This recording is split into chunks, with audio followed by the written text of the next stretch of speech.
అందుకు మీ అందరికి కూడా ధన్యవాదాలు. నమస్కారం. మూసీ విషయంలో మీరు నిలదీస్తా ఉంటే ముఖ్యమంత్రి గారు మేము ఆదుకుంటాం, వాళ్ళకి అన్ని రకాల సహాయం చేస్తామన్నా కూడా రాజకీయం చేస్తున్నారు. మీరు ఒకటి గుర్తుపెట్టుకోండి బ్రదర్, ఇవాళ ప్రజలు ఒకటే ప్రశ్న అడుగుతున్నారు.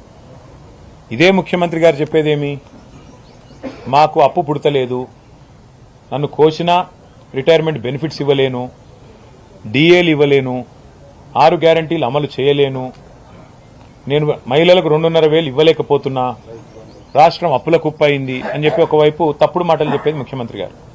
ఇవాళ తెలుగులో సామెత ఉంది, మింగ మెతుకులేదు కానీ మీసాలకు సంపెంగ నూనె. నీకు ఈ రాష్ట్ర ప్రభుత్వంలో మీరు రావడానికి ప్రధానంగా మీకు ఓట్లేసిన వారికి, మీకు 6 గ్యారంటీల పేరుతో మీరు ఇచ్చిన హామీలు 100 రోజుల్లో అమలు చేస్తామన్న వాటికి 1 పైసా కేటాయించే తెలివి లేదు. రైతులకు రైతు బంద్ వేసే ముఖం లేదు. ఇదే ముఖ్యమంత్రి నెల రోజుల కిందటే కదా హామీ ఇచ్చింది. మున్సిపల్ ఎన్నికలు అయిన మర్నాడే 9,000 కోట్లు రైతు బంధుకి వేస్తానని చెప్పారు. మున్సిపల్ ఎన్నికలు ముగిసి నెల రోజులు అయిపోయింది, ఇప్పటి వరకు 9 పైసలు కూడా వేయలేదు. అందుకే మేము అడుగుతున్నాం, ముందు మీరు ఇచ్చిన హామీలు నెరవేర్చండి, మూసి కట్టండి, ప్రజలకు మంచి పునరావాసం కల్పించాలని అడుగుతున్నాం, ఇండ్లు కూలగొట్టొద్దని అడుగుతున్నాం.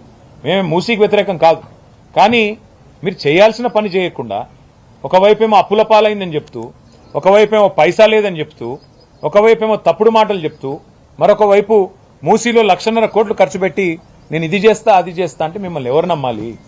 మీరు చేసేది మూసీలో ప్రక్షాళన కాదు, మూసీలో మూటల వేట, ఢిల్లీకి డబ్బులు పంపడానికి మూటల వేట, మూసీ బ్యూటిఫికేషన్ పేరిట లూటిఫికేషన్ ఏదైతే చేస్తున్నారో దానికి మేము వ్యతిరేకం. మూసీలో జరిగే దోపిడీకి వ్యతిరేకం, మూసీలో జరిగే లూటీకి వ్యతిరేకం, మూసీలో మూటల వేటకు మేము వ్యతిరేకం తప్ప ప్రజలకిచ్చిన హామీలు నిలబెట్టండి. ముందు 2,500 మహిళలకు ఇవ్వండి, 4,000 పెన్షన్లు ఇవ్వండి, రైతులకు రైతు భరోసా 15,000 ఇవ్వండి, స్కూటీలు ఇవ్వండి, విద్యా భరోసా కార్డులు ఇవ్వండి. ఇచ్చిన తర్వాత మూసీ సుందరీకరిస్తారా, లేకపోతే ఇంకే 10,000 కోట్ల ఫీజు రీయింబర్స్మెంట్ బాకీ ఉన్నారు మీరు, అవన్నీ ఇవ్వండి ముందు. అవి ఇచ్చిన తర్వాత మీ ప్రాధాన్యాలు ఏంటి? సుందరీకరణనా, లేకపోతే మూసీ సుందరీకరణనా, లేకపోతే ప్రజల జీవితాలు బాగు చేయడమా? అందుకే మేము మొన్న కూడా మేము రాజేంద్ర నగర్లో చెప్పింది కూడా ఒకటే, మీరు పేదల ఇల్లు కూలగొట్టకుండా, పేదల కొంప కొల్లేరు చేయకుండా, మేము నాగోల్లో ఒక 5 కిలోమీటర్లు చేసి చూపెట్టిన విధంగా ఎవరికి ఇబ్బంది కాకుండా సుందరీకరణ చేయండి, మాకు అభ్యంతరం లేదని చెప్పాం. దాంతో పాటు 6 గ్యారంటీలు కూడా అమలు చేయాలనేది మా డిమాండ్.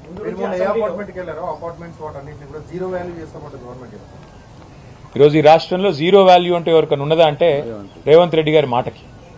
ఎందుకంటే ఆయన స్వయంగా చెప్తున్నారు 5,000 ఆటోలు ఉన్నాయి, కానీ చెత్త తీస్తున్నారో లేదో నాకు తెలియదు. నేను రైతు బంద్ వేసినా, రైతు రుణమాఫీ చేసినా అయిందో కాలేదో నాకు తెలియదు. అట్లాగే చెప్తున్నాడు రాత్రి 10 గంటల వరకు, 10 గంటల తర్వాత వ్యాపారాలు చేసుకోకూడదని ఆయనే జీవో ఇచ్చిండు, ఆయనకు తెలియదు. అసలు ఆయన ఏం చేస్తున్నాడో ఆయనకే తెలియదు. రాష్ట్రంలో పరిపాలన పిచ్చోడి చేతిలో రాయిలాగా మారిపోయింది బ్రదర్. డే ఎకానమీ నాశనం చేసిన వాడు నైట్ ఎకానమీ చేస్తాడు. పొద్దున పూట మంచిగా నడిచే రియల్ ఎస్టేట్ రంగాన్ని నాశనం పట్టించి మొత్తం దివాలా తీసే విధంగా చేసినోడు నైట్ ఎకానమీ తెస్తా అంటే ఎవరన్నా నమ్ముతారా? అందుకే మేము అనేది, అయ్యా రాహుల్ బంధు పథకం కాదు, రైతు బంధు పథకం అమలు చేయి, ఇచ్చిన మాట నిలబెట్టు. ఢిల్లీకి 1,000 కోట్లు పంపడం కాదు, రైతులకు 9,000 కోట్లు ఇయ్యి. ఉన్న ఇల్లు కూలగొట్టినోడివి నువ్వు. హైదరాబాద్ లో ఒక ఇల్లు కట్టినవా? ఒక్క ఇల్లు 2.5 ఏళ్లలో. నేను మొన్న కూడా చెప్పాను, మళ్ళీ చెప్తున్నా, హైదరాబాద్ లో ఈ ప్రభుత్వం 2.5 ఏళ్లలో ఒక్క ఇల్లు కట్టినట్టు రుజువు చేస్తే నేను రాజకీయాలు వదిలేస్తా అని చెప్పాను. చూపెట్టమనండి. మేము కట్టిన ఇళ్లకు 3 రంగులు పూస్తే ఇల్లు అయిపోదు కదా. మేము ఇచ్చిన ఉద్యోగాలకు కాయిదాలు ఇచ్చుడు, మేము కట్టిన ఇళ్లకు 3 రంగులు పూసుడు, ఇదా నువ్వు చేసే పని? మేము కట్టిన ఫ్లైఓవర్లకు రిబ్బన్లు కట్ చేసుడు, మేము కట్టిన కొత్తవాల్గూడ పార్కుకు పోయి రిబ్బన్ కట్ చేసి నేనే చేసిన డబ్బా కొట్టుకోవడం, ఇదేనా మీరు చేసేది? అందుకే మేము అనేది, నీ మాటకి ఇయ్యాలా ఈ రాష్ట్రంలో విలువ లేదు, నీ పొజిషన్కి విలువ లేదు, నీకు జీరో వాల్యూ ఉంది. ఇది తేలిపోతుంది భవిష్యత్తులో, మీరు చూడండి. Thank you. చూద్దాం, వారు ప్రజాస్వామికంగా ఉంటే మేము అంతకంటే ప్రజాస్వామికంగా ప్రజల తరపున ఉంటాం. అందుకే కదా డే లాంగ్ సెషన్ పెట్టుకుంది, మేధావులని పెద్దల్ని పిలిచింది, మాట్లాడుకుంది, అన్ని రకాలుగా ప్రిపేర్ అవుతుంది. అందుకే కదా ప్రజాస్వామికంగా ప్రభుత్వం వ్యవహరించాలని కోరుతున్నాము, వ్యవహరిస్తారని ఆశిస్తున్నాము. లేని పక్షంలో మళ్ళీ ఏం చేయాలో పెద్దలు కేసీఆర్ గారితో కూర్చుని నిర్ణయం తీసుకుంటాం. పార్టీ అన్నాక మా నిర్ణయాలు మాకుంటాయి బ్రదర్, మా ఆలోచనలు మాకుంటాయి, తప్పకుండా మా వ్యూహాలు మాకుంటాయి. అందులో భాగంగా మా పార్టీ నిర్ణయం తీసుకుంది, దానికి అనుగుణంగా. థ్యాంక్ యూ అందరికీ, థ్యాంక్ యూ, ధన్యవాదాలు. రాష్ట్రంలో కాంగ్రెస్ ప్రభుత్వం వచ్చిన తర్వాత ఈసారి జరుగుతున్న ఈ బడ్జెట్ సమావేశాలు ఇది ఈ రాష్ట్ర ప్రభుత్వం ప్రవేశపెట్టబోతున్న 3వ బడ్జెట్. అంటే దాదాపుగా పెనల్టిమేట్ బడ్జెట్గా చెప్పుకోవాలి. ఎందుకు అంటే లాస్ట్ ఇయర్ పెట్టే బడ్జెట్ ఎట్లాగూ కేవలం కొన్ని నెలల కోసమే పెట్టే బడ్జెట్ కాబట్టి మరి రాబోయే సంవత్సరం అంటే 27లో పెట్టేది. కూర్చో. పాత్రికేయ మిత్రులందరికీ నమస్కారాలు. రాష్ట్రంలో కాంగ్రెస్ ప్రభుత్వం వచ్చిన తర్వాత ఈసారి జరుగుతున్న ఈ బడ్జెట్ సమావేశాలు ఇది ఈ రాష్ట్ర ప్రభుత్వం ప్రవేశపెట్టబోతున్న 3వ బడ్జెట్. అంటే దాదాపుగా పెనల్టిమేట్ బడ్జెట్గా చెప్పుకోవాలి. ఎందుకు అంటే లాస్ట్ ఇయర్ పెట్టే బడ్జెట్ ఎట్లాగూ కేవలం కొన్ని నెలల కోసమే పెట్టే బడ్జెట్ కాబట్టి మరి రాబోయే సంవత్సరం అంటే 27లో పెట్టేది వారి చివరి బడ్జెట్ అవుతుంది. దానికంటే ముందు ఉండే ఈ బడ్జెట్ పెనల్టిమేట్ బడ్జెట్ అవుతుంది. రాష్ట్ర ప్రభుత్వం యొక్క ప్రాధాన్యాలు, రాష్ట్ర ప్రభుత్వం ఇచ్చిన హామీల విషయంలో వారి చిత్తశుద్ధి ఈసారి ఈ బడ్జెట్ ద్వారా స్పష్టంగా బయటపడబోతుందనేది మా పార్టీ యొక్క ఆలోచన.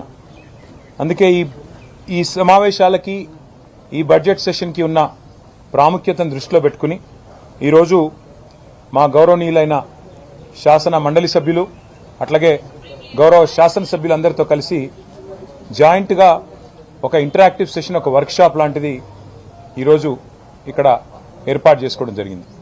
ఇందులో మరి ఆల్మోస్ట్ ఈ బడ్జెట్ పెడితే 60% కాంగ్రెస్ పార్టీకి ప్రజలిచ్చిన వ్యవధి అయిపోతుంది. అంటే వారి హామీలు నెరవేర్చడానికి వారికి 5 బడ్జెట్లు పెట్టే అవకాశం ఉంటే ఈ 3వ బడ్జెట్ పెట్టేస్తే 60% సమయం అయిపోతుంది. కాబట్టి మరి ఈ బడ్జెట్లో ఏ రకంగా మనం ప్రధాన ప్రతిపక్షంగా కాంగ్రెస్ పార్టీని వారిచ్చిన హామీల విషయంలో కానీ, ప్రజల తరపున వాళ్ళు చేస్తున్న అరాచకాల విషయంలో కానీ ఏ రకంగా ప్రశ్నించాలి, బడ్జెట్ను కూడా ఏ రకంగా విశ్లేషించాలి, ఎలా మనం ప్రవర్తించాలి అన్న దాని మీద చాలా వివరంగా ఈ ఓరియంటేషన్ సెషన్ సుదీర్ఘంగా జరిగింది.